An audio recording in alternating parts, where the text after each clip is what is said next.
We are already preparing to enter April 2024 with an exciting eclipse. That is to propel humanity into a new timeline. The flow of higher energies towards Earth in the recent weeks have not been taking breaks.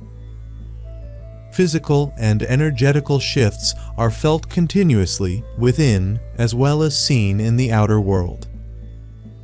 Compassion is paramount, especially when observing those of a 3D mindset, offering your guidance with love when the opportunity presents itself.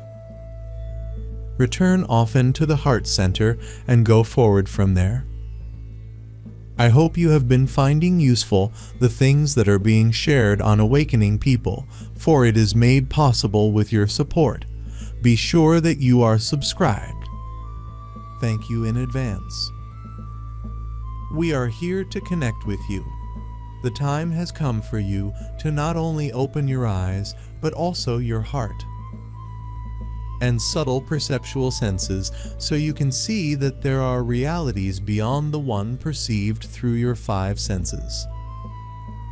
We are happy to share with you that all these realities do not exist solely here or there. They overlap, and you experience them as you change your frequency.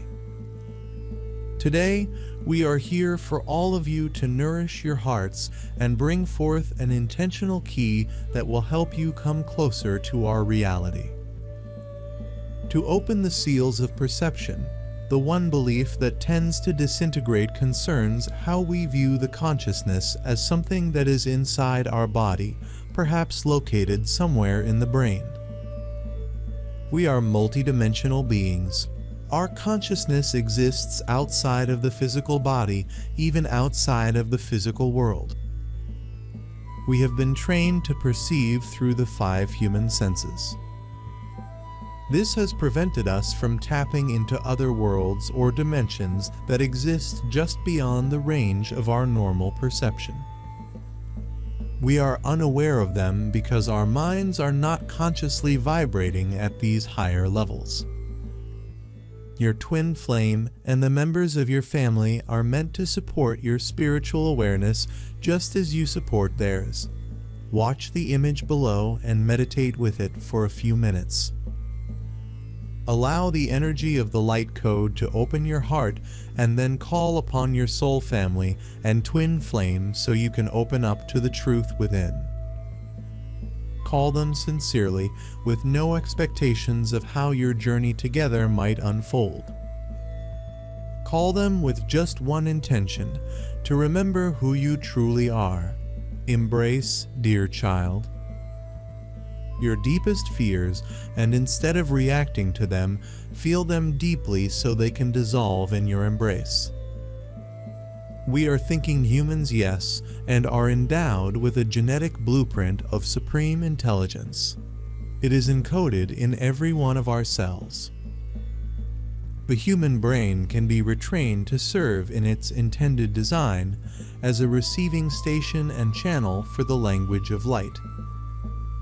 We are pure awareness temporarily inhabiting a human body in order to develop our consciousness while under the illusory veils. The physical body is like a virtual reality suit that converts everything we see, hear, touch, taste, and smell into electrical impulses that formulate our perceptions from inside the brain. These perceptions indeed help us to function in a dense vibration. In the transition that we are making, however, we are learning how to live from multidimensional perception. That can only happen when our brain is unified with our truer brain of brilliance, the greater mind aspect of ourself. It is then that mastermind energy can be channeled through the faculty of the human brain to express higher patterns of thought. Then fly higher than you ever have before. From up there, dear soul, call upon all those who do not yet dare to fly. Call upon them because you are leading the way for many who are still holding on to the past. and then fly even higher, beyond dimensions, leaving space and time behind to break free from mind limitations.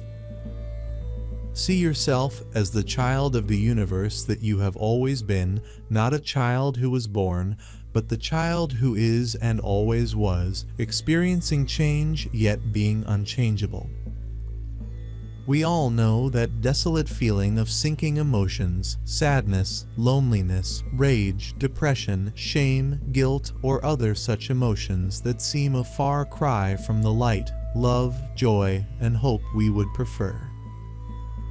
Oftentimes, for those of us on the path of expanding our consciousness, we are putting in a lot of work to shed the layers of old beliefs and baggage away to liberate ourselves from hindrances to our spirit and heart.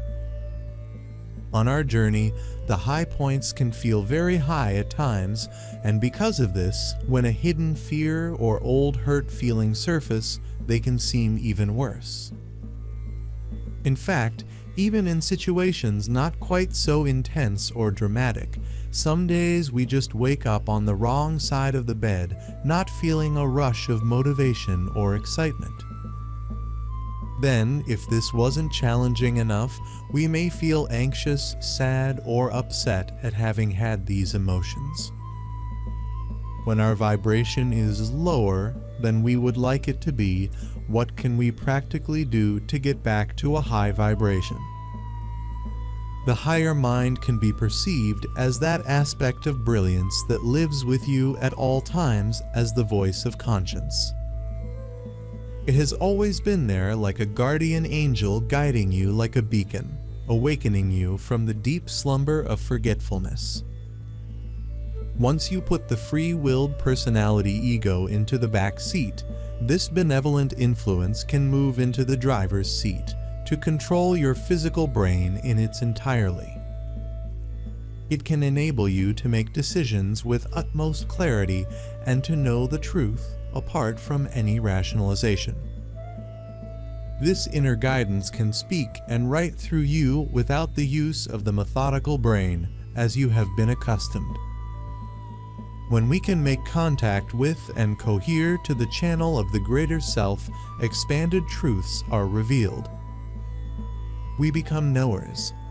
This is when we can live our lives governed by providence, the direct revelation of Holy Spirit expressing through the form.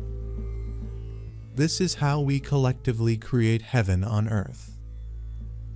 Inaction and procrastination can make you feel like the flow of energy is so sluggish that it's almost at a complete stop. The more and more we put off what we truly desire to do or what we know we need to do, the heavier it becomes and the more difficult it becomes to take action. Therefore, take action. Even just one small check off the to-do list starts the momentum of feeling positive about oneself and empowered in one's life. Many times, the first open door to exit a lower feeling vibration is to move energy through the vehicle of anger. The lowest vibratory feelings are guilt, shame, fear, and powerlessness. If you are feeling powerless or shameful, anger can be the next emotional rung up on the ladder, allowing you to use your anger to shift out of feeling powerless and into a feeling of rightful anger. As long as we can take responsibility for our reality and use the anger to energize us to a better place, it can be a positive thing. The mind and the brain are one and the same. There is no separation. In fact, consciousness itself is merely a byproduct of our central nervous system. It's almost inconsequential. That's lucky for us, isn't it? We get to experience all the colors, tastes, and sounds of the world, but as Shakespeare said, in the end, it is all just sound and fury signifying nothing. This is the common assertion from modern science. Consciousness is a sideshow of biology, unimportant and playing no active role in the development of human physiology. Biology creates consciousness, not the other way around, so they say. We're just cogs spinning in the machine, waiting to break down. After that, it's lights out, and in the end, our consciousness has played only a small part in our fleeting proceedings. And yet, our experience of the world doesn't really reflect this position, does it? Consciousness feels central to who we are. We are immersed in it when making complex choices. And the experiences we have can be so emotive or profound that they lead to a spiritual awakening which can transform our lives. Furthermore, we can decide to make that happen. We have the choice. We can direct our consciousness at ourselves and alter how we perceive the world around us.